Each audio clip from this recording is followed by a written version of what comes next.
경제는 알면 알수록 많은 도움이 되는 것 같아. 메일을 먼저 살펴보고 오늘 수업을 시작해야지. 어? 이건 뭐지? 수요 곡선, 공급 곡선이라고? 균형 가격과 균형 거래량을 생각해보라고? 고등학교 경제 시간에 본 그래프인 것도 같고. 오늘은 수요와 공급에 관해 수업 시간에 설명해 주시려고 하는 것 같은데. 오늘의 목표를 확인해 봐야지.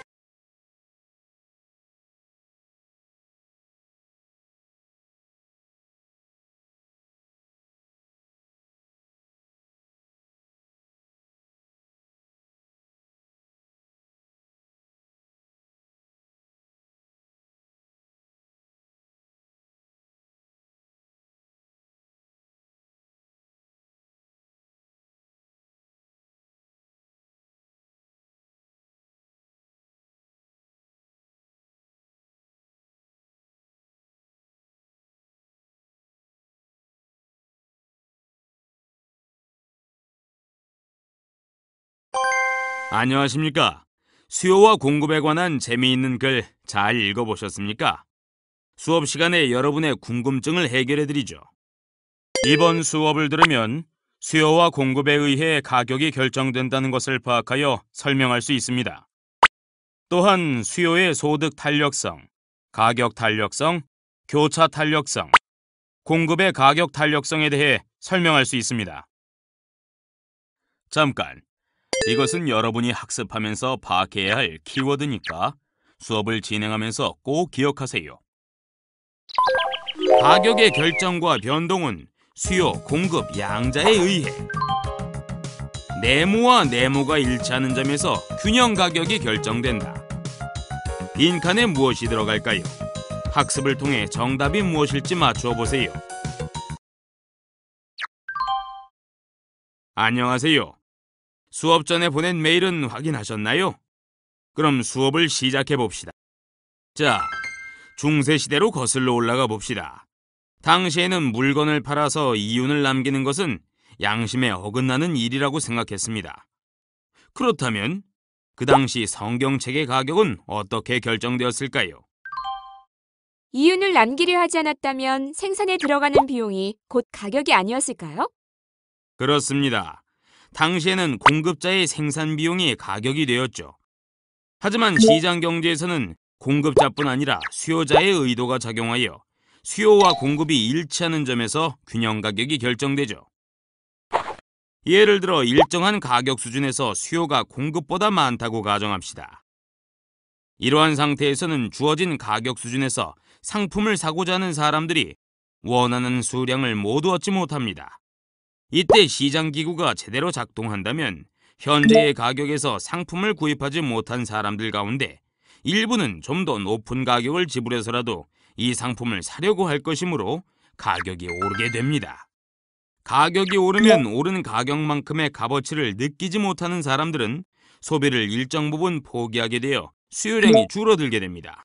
그러나 그 상품을 공급하는 기업의 입장에서는 가격 상승으로 이윤이 많아지므로 생산을 늘릴 것이고 새로운 기업이 더 생겨나기도 해서 공급량이 증가하게 됩니다. 이러한 과정을 통해 시장에서는 수요량과 공급량이 일치하는 수준으로 새로운 균형 가격을 찾아가게 됩니다. 이렇게 결정된 균형 가격은 공급과 수요의 변동에 의해 움직이게 되죠. 수요가 증가하면 가격이 상승하고 반대로 수요가 감소하면 가격은 하락합니다. 마찬가지로 공급이 감소하면 가격은 상승하고 공급이 증가하면 가격은 하락합니다. 수요와 공급이 동시에 증가 또는 감소하는 경우에는 어느 힘이 더 큰가에 따라 가격의 움직이는 방향이 결정됩니다. 이제 배운 내용을 응용해서 간단한 문제를 풀어볼까요? 다음 빈칸을 채운 후 확인 버튼을 클릭해 보시겠습니까?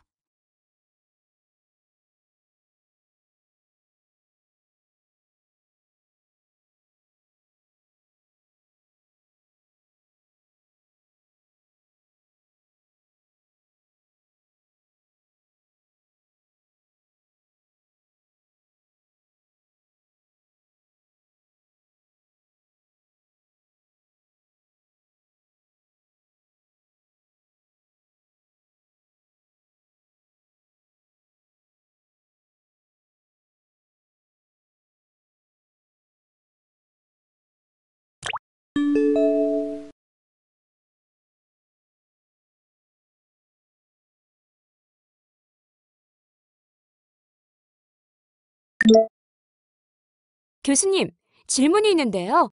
수업 전에 보내신 메일에서요. 수요 곡선과 공급 곡선 관련 그래프를 봤는데요.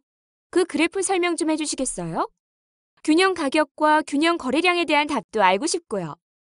아, 네. 이제 설명드리도록 하죠. 우선 수요 곡선은 가격에 대응하는 수요량을 표시한 것입니다. 돼지고기 1kg의 가격이 5,000원일 때 사회 전체적으로 100kg의 돼지고기를 수요한다고 해봅시다. 그래프 위에서 두 점선이 만나는 곳에 점을 찍어보죠. 이 점은 가격이 5,000원일 때 100kg을 수요함을 의미하죠. 이제 다른 조건은 모두 같은데 가격만 1만 원으로 오르면 50kg을 수요한다고 합시다. 다시 한번 두 점선이 만나는 곳에 점을 찍습니다. 이 점들을 이으면 돼지고기 수요 곡선을 그릴 수 있습니다. 공급 곡선도 같은 방식에 의해 그릴 수 있죠. 돼지고기 1kg의 가격이 5,000원일 때 사회 전체적으로 50kg의 돼지고기를 공급하고 1만 원일 때 100kg을 공급한다고 하면 이러한 고기 공급 곡선을 구할 수 있습니다. 이제 두 개의 곡선을 합쳐서 봅시다. 이제 우리는 앞에서 배웠던 수요와 공급에 따라 균형 가격이 변화한다는 점을 응용해 균형 가격과 균형 거래량을 알 수 있습니다. 이제 같이 균형점을 찾아가 볼까요? 돼지고기의 가격이 10,000원이라고 해봅시다. 이때의 수요량은 50kg이고 공급량은 100kg이기에 수요량이 공급량보다 적어 가격이 하락합니다. 이번엔 돼지고기의 가격이 5,000원이라고 해봅시다. 이때의 수요량은 100kg이고 공급량은 50kg이기에 수요량이 공급량보다 많아 가격이 상승합니다. 그렇다면 언제 가격이 움직이지 않고 균형에 도달하게 될까요? 수요량과 공급량이 일치하는 점에서 가격이 균형을 찾게 되겠군요. 따라서 여기서 균형 가격은 돼지고기 1kg당 7,500원이고 균형 거래량은 75kg이군요. 자, 그럼 다음 빈칸에 들어갈 말이 무엇인지 아시겠어요? 수요와 공급이 일치하는 점에서 균형 가격이 결정된다입니다. 맞죠? 수요와 탄력성. 네모란 가격의 변화에 대한 수요의 반응 정도를 나타내는 지표이다. 빈칸에 무엇이 들어갈까요? 학습을 통해 정답이 무엇일지 맞춰보세요. 고무줄을 뒤로 당겼다 놓았을 때 앞으로 튀어나가는 것처럼 어떤 작용이 일어난 뒤에 다시 본래의 형태로 되돌아가려는 힘을 탄력이라고 하는데요. 시장 경제의 핵심 용어인 수요, 공급, 가격 등에 이 탄력의 개념을 적용하면 실생활에 유용하게 활용할 수 있죠. 경제에서의 탄력성은 충격에 대해 반응하는 정도로 정의하도록 합시다. 경제에서는 충격을 주는 쪽과 반응하는 쪽이 서로 다른데 측정 단위를 변화율로 통일하여 계산하죠. 어떤 종류의 충격이 왔느냐에 따라 소득 탄력성, 가격 탄력성, 교차 탄력성이라고 하고 반응하는 대상에 따라 수요 또는 공급에 어떤 탄력성이라고 말을 붙여 사용하죠. 탄력성은 일반적으로 반응 방향보다 그 크기에 더 큰 의미를 부여합니다. 충격을 주는 쪽과 반응하는 쪽의 변화율을 비교하여 같은 경우를 단위 탄력적이라고 하고 반응하는 쪽의 변화율이 더 크면 탄력적, 작으면 비탄력적이라고 합니다. 소득의 변화에 대한 수요의 반응 정도를 나타내는 것을 무엇이라고 할까요? 수요의 소득 탄력성이겠죠. 네, 맞습니다. 소득이 늘어난 경우를 예로 들어봅시다. 소득이 늘면 수요도 증가하는 것이 정상이어서 소득 탄력성이 양이면 정상제라고 하죠. 그런데 소득이 늘었을 때 수요가 감소하는 상품도 있는데요. 대표적인 예로 과거의 보리를 생각해 볼 수 있죠. 맞아요. 우리나라 국민 소득이 늘어났는데 보리밥보다는 맛 좋은 쌀밥을 많이 먹게 되어 자연히 보리의 수요가 줄어들었다는 기사를 본 적이 있었던 것 같아요. 정상제는 다시 필수제와 사치제로 나눌 수 있는데 소득의 증가율보다 수요의 증가율이 낮은 경우, 즉 비탄력적인 경우 이를 필수제라고 하죠. 소득이 2배로 늘었다고 밥을 2배로 먹지는 않기 때문이죠. 보통 필수제는 없으면 안 되지만 그렇다고 일정량을 넘어 너무 많이 수요할 필요가 없습니다. 반대로 사치제의 경우는 다릅니다. 사치제는 소득이 증가할 때 수요가 소득의 증가율보다 더 크게 증가합니다. 가격의 변화에 대한 수요의 반응 정도를 나타내는 지표가 수요의 가격 탄력성입니다. 가격이 올랐을 때 수요가 증가하는 상품이 있을 수도 있지만 예외적인 경우이므로 이를 제외하고 가격 증가율보다 수요의 감소율이 큰지 작은지의 반응 정도가 주요 관심 대상입니다. 그래서 부호는 생략하고 절대값만을 따지죠. 수요의 가격 탄력성은 무엇보다 기업의 수입과 직결된다는 데 의미가 있죠. 기업이 생산하는 어떤 제품에 대한 수요의 가격 탄력성이 1보다 작아 비탄력적인 경우에는 가격을 상승시키면 총 수입이 증가하고 가격을 내리면 총 수입은 감소합니다. 반대로 수요의 가격 탄력성이 1보다 커 탄력적인 경우 가격이 상승하면 총 수입이 감소하고 가격이 하락하면 총 수입은 증가합니다. 수요의 가격 탄력성이 정확히 1이라면 가격이 변해도 수입은 변하지 않습니다. 이제 수요의 가격 탄력성에 따라 기업의 수입 변화를 예를 들어 살펴볼까요? 어느 미용실의 커트 요금이 5,000원일 때 한 달에 200명의 수요가 있어 수입은 100만 원이라고 해봅시다. 그리고 이 미용실에서 가격을 10% 올려 가격이 5,500원이 되었다고 해봅시다. 만약 커트 수요가 10%만큼 줄어들어 수요가 180명이 된다면, 즉 단위 탄력적이라면 미용실의 수입은 5,500 곱하기 180은 99만 원으로 요금을 변경하기 전과 큰 차이가 없습니다. 이제 수요가 20%만큼 줄어들어 수요가 160명이 된다면, 즉 탄력적이라면 미용실의 수입은 5,500 곱하기 160은 88만 원으로 줄어들게 됩니다. 반대로 수요가 5%만큼 줄어들어 수요가 190명이 된다면, 즉 비탄력적이라면 미용실의 수입은 5,500 곱하기 190은 104만 5천 원으로 증가하게 됩니다. 예를 들어보니 좀 더 쉽게 이해가 되시나요? 바로 소비자들이 가격에 얼마나 민감하게 반응하는가를 보여주는 것이 탄력성이죠. 따라서 탄력적일수록 상품의 가격이 상승하면 수요가 큰 폭으로 줄어 기업의 수입이 감소하는 것이죠. 우리 주변의 재화와 서비스 중 어떤 것들의 가격 탄력성이 작을까요? 가격이 아무리 올라도 꼭 소비해야 하는 생활 필수품은 수요의 가격 탄력성이 작겠죠? 맞아요. 그런데 똑같은 필수품이라고 하더라도 이를 대체할 만한 상품이 있는 경우는 달라지죠. 앞에서 예로 든 미용실 커트는 생활 필수품이라고 할 수 있겠죠. 그러면 미용실 주인이 가격을 올릴 경우 항상 수입이 증가할까요? 만약에 주변에 다른 미용실이 없다면 증가하겠죠. 하지만 주변에 대체할 수 있는 미용실이 있다면 가격이 높은 미용실 커트의 수요가 줄어들어 탄력적으로 변하겠죠. 이 경우에는 수입이 오히려 감소하게 될 거예요. 아주 훌륭한 답변입니다. 자, 그럼 다음 빈칸에 들어갈 말이 무엇인지 아시겠어요? 수요의 가격 탄력성이죠? 수요의 가격 탄력성이란 가격의 변화에 대한 수요의 변화 정도를 나타내는 지표라고 설명해 주셨었죠. 어떤 특정 상품의 수요는 해당 상품의 가격 이외에 관련 상품의 가격 변동으로도 영향을 받을 수 있습니다. 앞에서 잠깐 언급한 적이 있었는데요. 어떤 재화의 가격 변동에 대한 다른 재화의 수요 변화를 나타내는 것을 무엇이라고 하는지 아시나요? 클릭해서 확인해 보시죠. 수요의 교차 탄력성이라고 합니다. 예를 들어 커피 가격이 많이 오르면 커피에 첨가하는 설탕의 수요가 줄어들 것입니다. 즉, 커피 가격에 대한 설탕 수요의 교차 탄력성은 음의 부호를 갖습니다. 이러한 경우를 보완제라고 합니다.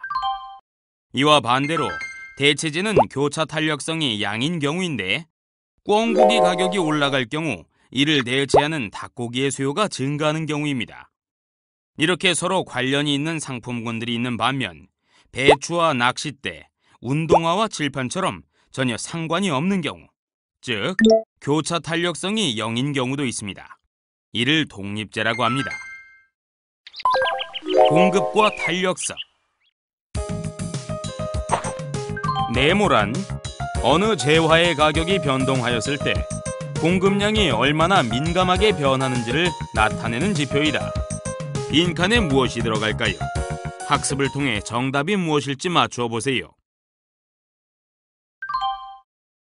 수요의 가격 탄력성과 같이 공급의 가격 탄력성은 어느 재화의 가격이 변동하였을 때 공급량이 얼마나 민감하게 변하는지를 나타내는 지표죠.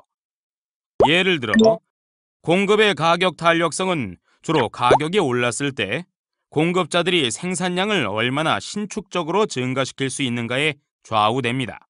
따라서 생산에 소요되는 기간이 공급의 가격 탄력성을 결정하는 주요 요인입니다. 예를 들어 쌀과 공산품 공급의 가격 탄력성은 어떠할까요? 보기에서 골라 빈칸에 맞게 옮겨보시죠.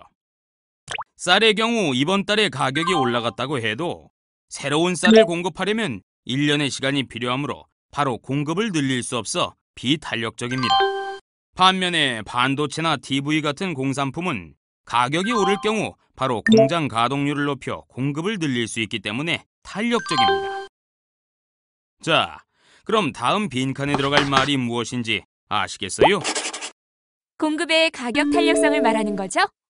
공급의 가격 탄력성이란 어느 재화의 가격이 변동하였을 때 공급량이 얼마나 민감하게 변하는지를 나타내는 지표를 말하죠. 어떤 재화에 대해 상품세를 부과하면 소비자와 생산자 가운데 누가 실제로 세금을 내게 될까요? 이때 활용할 수 있는 것이 수요와 공급의 가격 탄력성 비교입니다. 이 경우 탄력적인 쪽이 세금을 적게 낼까요? 비탄력적인 쪽이 세금을 적게 낼까요? 그야 탄력적인 쪽이 상대적으로 부담이 적겠죠. 비탄력적이라는 것은 충격에 대한 운신의 여지가 적다는 의미이니까 세금이라는 외부 충격에 대해 앉아서 당할 수밖에 없겠죠. 역시 똑똑하군요. 예를 들어 보충 설명해 드리죠. 원래 상품의 가격이 1만 원이고 정부가 여기에 세금을 100원 붙인다고 합시다. 수요는 가격 탄력성이 큰 반면 공급은 가격 탄력성이 전혀 없다면 기업은 상품의 가격을 올리지 못하죠. 그렇게 할 경우 수요가 많이 줄기 때문이죠. 따라서 상품의 가격은 1만 원 그대로 유지할 수밖에 없고 기업은 1만 원 가운데 100원을 세금으로 납부하게 되어 전보다 100원만큼의 손해를 보게 됩니다. 반대로 공급이 매우 탄력적이고 수요가 전혀 탄력적이지 않을 경우에는 가격을 올려도 수요가 변하지 않기 때문에 기업은 세금 100원만큼을 수요자에게 전가하여 가격을 올리게 됩니다. 이 경우 기업은 전과 같은 판매량을 유지할 수 있고 세금만큼 가격을 올렸으므로 이윤도 전혀 영향을 받지 않습니다. 그럼 오늘 학습한 내용을 확인해 보시겠어요? 문제를 잘 읽고 알맞은 답을 선택해 보세요.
오늘은 수요와 공급, 탄력성의 개념에 대해 확실히 이해하는 시간이었네. 용어도 많이 나오고 확실히 정리하고 넘어가야겠네.